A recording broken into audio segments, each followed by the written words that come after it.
जी हाँ दोस्तों, अमेरिका में मुस्लिम मेयर के जीत से क्यों बौखलाए ट्रंप और स्टैच्यू ऑफ लिबर्टी पर क्यों डाला गया बुर्का। स्वागत है आप सभी का। आप देख रहे हैं द राजनीति का विशेष सेगमेंट खबर और विश्लेषण। मैं हूं जब्बार खान। दोस्तों, ऐसी कौन सी स्थिति अचानक अमेरिका में उत्पन्न हो गई कि एक मुस्लिम नौजवान के मेयर जीतने के बाद में वहां पर डोनाल्ड ट्रंप बौखलाए हैं, एक्सट्रीमिस्ट बौखलाए हुए हैं। स्टैच्यू ऑफ लिबर्टी पर किन लोगों ने बुर्का डाला?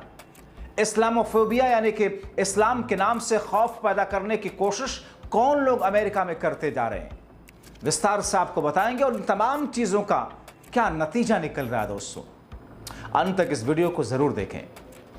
दोस्तों, दुनिया का सबसे पुराना लोकतंत्र कहलाने वाला अमेरिका लोकतांत्रिक प्रक्रियाओं से उपजे 33 साल के एक मुस्लिम नौजवान की कामयाबी से बौखलाया हुआ है। ज़ोहरान ममदानी दरअसल एक ऐसा मुस्लिम युवक जिसने पूरी दुनिया में ऐसा डंका बजाया जो इस्लाम मुखालिफ ताकतें या इस्लाम दुश्मनी में जो लोग आगे बढ़ते हैं उनके माथे पर बल आ गए। न्यूयॉर्क सिटी के मेयर पद के लिए डेमोक्रेटिक प्राइमरी जीत करके सुर्खियों में है ज़ोहरान ममदानी। उन्होंने पूर्व गवर्नर एंड्रयू क्यूमी जैसे दिग्गज को हराकर इतिहास रच दिया, लेकिन उनकी इस जीत के बाद इस्लामोफोबिया की लहर पैदा की जा रही है। वैसे ही जैसे भारत में आप देख रहे हैं, राष्ट्रपति डोनाल्ड ट्रंप और उनके समर्थक ममदानी की मुस्लिम पहचान को निशाना बना रहे हैं। यह अमेरिका के लोकतांत्रिक होने के दावों की पोल खुलता है। ममदानी के पुरखे गुजरात के थे। प्रसिद्ध फिल्म निर्देशक मीरा नायर और पॉलिटिकल साइंटिस्ट महमूद ममदानी के बेटे हैं ज़ोहरान ममदानी। मुस्लिम युवक ज़ोहरान ममदानी की प्राइमरी जीत के कुछ घंटों बाद ही सोशल मीडिया पर उनके खिलाफ करीब 6,500 से ज्यादा इस्लामोफोबिया पोस्ट यानी कि इस्लाम का हवा खड़ा करके डर पैदा करने की कोशिश करने वाले पोस्ट की बाढ़ आ गई। मार्जोरी टेलर ग्रीन ने स्टैच्यू ऑफ लिबर्टी को बुरके में दिखा दिया। यहां तक कि वहां के सांसद एंडी ओगल्स ने उनकी नागरिकता रद्द करने की मांग कर दी। और कुछ ने तो 9/11 के वर्ल्ड ट्रेड अटैक वाले का हवाला देकर के उन्हें जिहादी तक कह डाला। सब कुछ वैसे हो रहा है जैसे यहां भारत में कट्टर मानसिकता के लोग चुनावी हिंदुत्व के नाम पर जिस तरीके का हिंदू मुस्लिम में खाई पैदा करके मुसलमानों का डर दिखा करके भारतीय जनता पार्टी या ऐसी पार्टियों को फायदा पहुंचाने की कोशिश करते हैं। अब देखिए, राष्ट्रपति डोनाल्ड ट्रंप उस राष्ट्रीय अध्यक्ष की कुर्सी पर बैठे हुए शख्स भी ज़ोहरान ममदानी को पागल कम्युनिस्ट करार दे रहे हैं। धमकी दे रहे हैं कि अगर ममदानी सही व्यवहार नहीं करेंगे तो न्यूयॉर्क की संघीय फंडिंग $100 बिलियन से अधिक जो की है रोक दी जाएगी। वाह! तो राष्ट्रपति ट्रंप ने ममदानी के इमिग्रेशन एंड कस्टम इन्फोर्समेंट को फांसीवादी कहने और न्यूयॉर्क में इसे रोकने के वादे की आलोचना की। देखिए दोस्तों, एक मुस्लिम शख्स ने दुनिया के पटल पर जाकर के किस तौर पर एक भारतीय मुस्लिम डंका बजाया। अब सोचिए, भारत के अंदर जो नफरती चिंटू हैं उनको ये बात भी डाइजेस्ट नहीं हो पाएगी कि एक भारतीय जाकर के वहां पर, भारतीय युवक जाकर के वहां पर मेयर बना। उनको लगेगा ये तो भारतीय मुस्लिम है। मुस्लिम के मेयर बनने से उनको चिढ़ हो गई होगी। उधर मुस्लिम मेयर ममदानी के एक बयान पर अमेरिका में काफी कोहराम मचा था, जब उन्होंने बयान दिया था कि इजरायली प्रधानमंत्री बेंजामिन नेतन्याहू को न्यूयॉर्क में गिरफ्तार करेंगे। हालांकि मैं आपको यहां पर यह भी बताता चलूं कि इंटरनेशनल क्रिमिनल कोर्ट यानी कि आईसीसी ने 21 नवंबर 2024 को, मुझे याद पड़ता है, नेतन्याहू के खिलाफ युद्ध अपराध के लिए गिरफ्तारी वारंट भी जारी किया है। ममदानी के ग्लोबलाइज द इंतिफादा का समर्थन किया। उन्होंने फिलिस्तीनी लोगों के लिए वैश्विक न्याय आंदोलन के रूप में परिभाषित किया, लेकिन आलोचकों ने इसे हिंसा से जोड़ा। ममदानी ने स्पष्ट किया कि वह हिंसा का समर्थन नहीं करते हैं और वो अमेरिका के होलोकास्ट म्यूजियम में भी इंतिफादा शब्द का जिक्र यहूदी विद्रोह के संदर्भ में है। फिर भी यहूदी लॉबी और रिपब्लिकन नेताओं ने इसे यहूदी विरोधी करार दिया। देखिए हिपोक्रेसी, अमेरिका का डबल स्टैंडर्ड। मगर दोस्तों, मुस्लिम मेयर ममदानी की जीत के कुछ घंटों के बाद सोशल मीडिया पर उनके खिलाफ जिस तरीके से 6200 से अधिक इस्लामोफोबिया वाले पोस्ट, इस्लाम का हवा पैदा खड़ा करके डर पैदा करने की कोशिश की गई।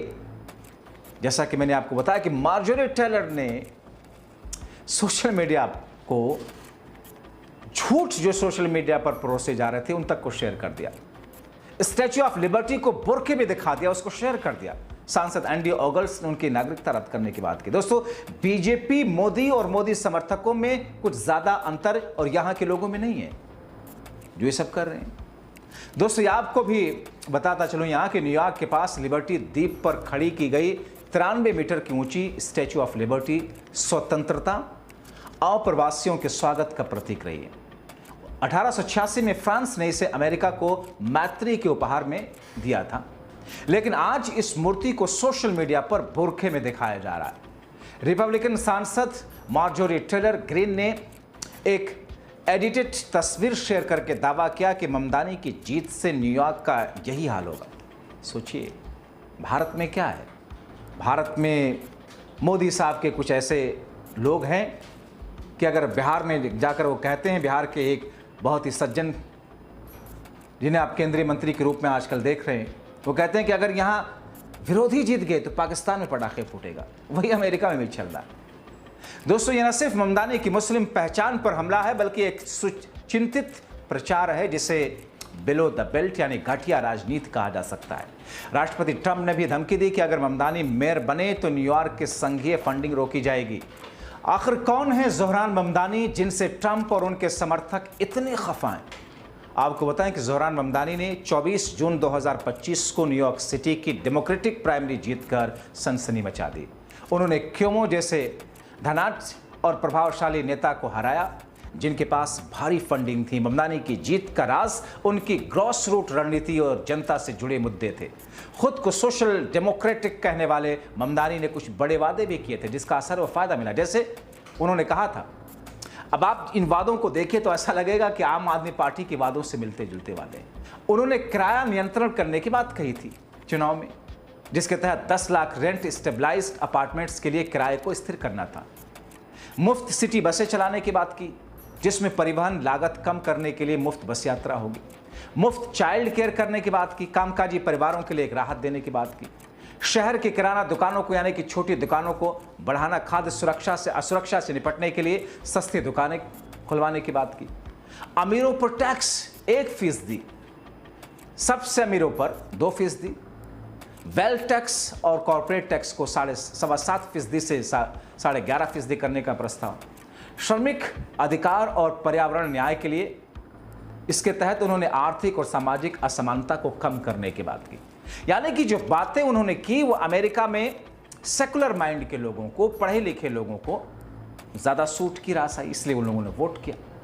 दोस्तों, इन नीतियों ने न्यूयॉर्क की जनता का दिल जीता। जो मकान किराए की बढ़ोतरी, खाद्य सुरक्षा, 5 लाख बच्चे हर रात भूखे सोते हैं, परिवहन लागत से परेशान है। ममदानी की एक टिकटॉक वीडियो जिसमें वो कोनी आइलैंड के ठंडे पानी में कूद करके कहते हैं I am freezing your rent ने उनके किराया स्थिरीकरण के वादे को वायरल कर दिया। उनके साथ में जुड़े 50,000 से अधिक वॉलंटियर्स ने घर घर जाकर के $35 जैसे छोटी राशि के चंदे से $8 मिलियन की राशि इकट्ठा कर ली, जो दिखाता है कि जनता उनकी नीतियों पर भरोसा कर रही है। दोस्तों, 1991 में युगांडा के कंपाला में जन्मे ममदानी मशहूर युगांडाई स्कॉलर महमूद ममदानी और भारतीय फिल्म मेकर मीरा नायर के बेटे हैं। मीरा नायर की फिल्म जैसे मानसून वेडिंग, सलाम बॉम्बे, पहचान और प्रवास के मुद्दों पर केंद्रित है। उनके पुरखे गुजराती मुस्लिम थे और उनके पिता का जन्म मुंबई में हुआ। 7 साल की उम्र में ममदानी न्यूयॉर्क आए। 2018 में अमेरिकी नागरिक बने। इस वैश्विक पृष्ठभूमि ने उनके विचारों को गढ़ा जो सामाजिक न्याय और समानता पर आधारित है, लेकिन यही विचार उनके खिलाफ हमलों का कारण भी बना। बात अगर अमेरिका में मुस्लिम मेयर ममदानी की जीत और न्यूयॉर्क के समीकरण की करें दोस्तों, तो न्यूयॉर्क की आबादी में 40% ईसाई हैं, 20% यहूदी हैं, 9% मुस्लिम हैं और बाकी अलग अलग धर्मों से जुड़े। ममदानी की जीत का आधार व्यापक था। अप्रवासी समुदायों का गठजोड़, उनकी नीतियां, न्यूयॉर्क की समस्याएं, मकान किराए की बढ़ोतरी, खाद्य सुरक्षा, परिवहन लागत से जुड़ी उनकी मुफ्त बस यात्रा, सस्ती किराने की दुकान, अमीरों पर टैक्स की नीतियों ने जनता में भरोसा जताया। लेकिन यही नीतियां पूंजीवाद के कट्टर समर्थकों जैसे कि ट्रंप और डेमोक्रेटिक पार्टी के कुछ नेताओं को खटक रही है। वो उन्हें कम्युनिस्ट प्रचारित कर रहे हैं।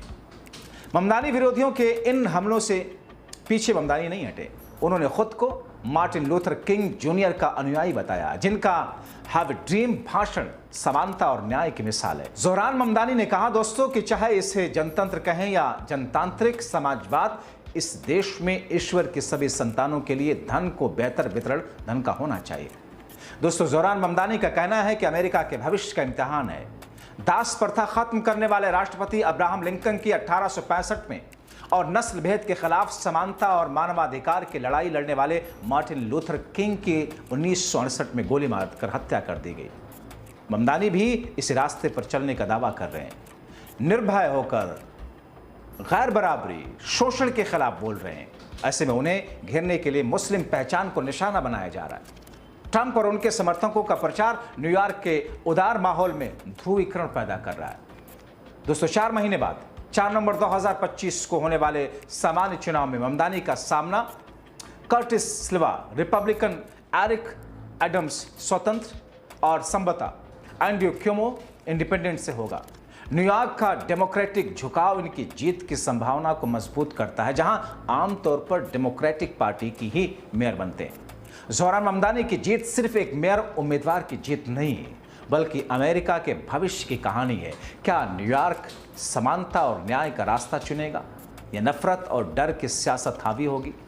नतीजे इसका जवाब देंगे। ममदानी की बढ़त बताती है कि न्यूयॉर्क की जनता बदलाव चाहती है, लेकिन ये इच्छा नफरत के तूफान से पार पाएगी या नहीं, इसी पर सबकी नजरें टिकी है। फिलहाल आप क्या सोचते हैं? अपनी राय कमेंट बॉक्स में जरूर लिखें। अभी के लिए इतना ही, बहुत शुक्रिया।